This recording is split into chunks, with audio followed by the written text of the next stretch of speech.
აი კულინარიაში ყველაზე მაგრად გამომდის პოპკორნის გაკეთება. ერთადერთი რაც გვჭირდება არის ტაფა, რომელიც არ გენანებათ დასაწვავად, იმიტომ რომ ძალიან მაგრად უნდა გაცხელდეს. გვჭირდება პოპკორნი, სიმინდი იგივე და ცხიმი. იმდენი რომ ზედაპირი იფარებოდეს. ტაფა უნდა იყოს ძალიან ცხელი. ეთით რომ დაადებთ და მიხვდებით რომ აი მაგარი გაშარული ხართ და მაგრად დაიწვით თითი, მაგ დროს უნდა ჩააგდოთ პოპკორნი. მე მაგალითად ეს თითი აღარა მაქვს უკვე ჩემი პროტეზია. იმიტომ რომ ძალიან ბევრჯერ გავაკეთე პოპკორნი.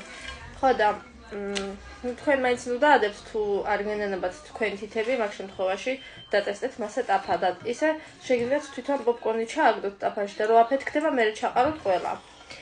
მერე უკვე ეს რომ გაკეთდება, აფეთქდება ყველა. მარილს ვაყრით ზემოდან. ეს უკვე თავიდან გრანტის ტაფა იყო, მაგრამ ახლა უბრალოდ დამწვარი ტაფაა, რომელიც მხოლოდ პოპკორნისთვის გამოიყენება. შემდეგ მარილს მოვაყრით ზემოდან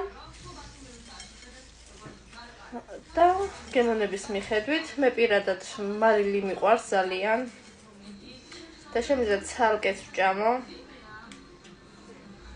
კაია, გემრიელია ძალიან. კარგია. თქვენც გაიმეორეთ. ოღონდ თითები თუ გენანებათ, როგორც გითხარით და გასწავლთ, ისე გააკეთეთ.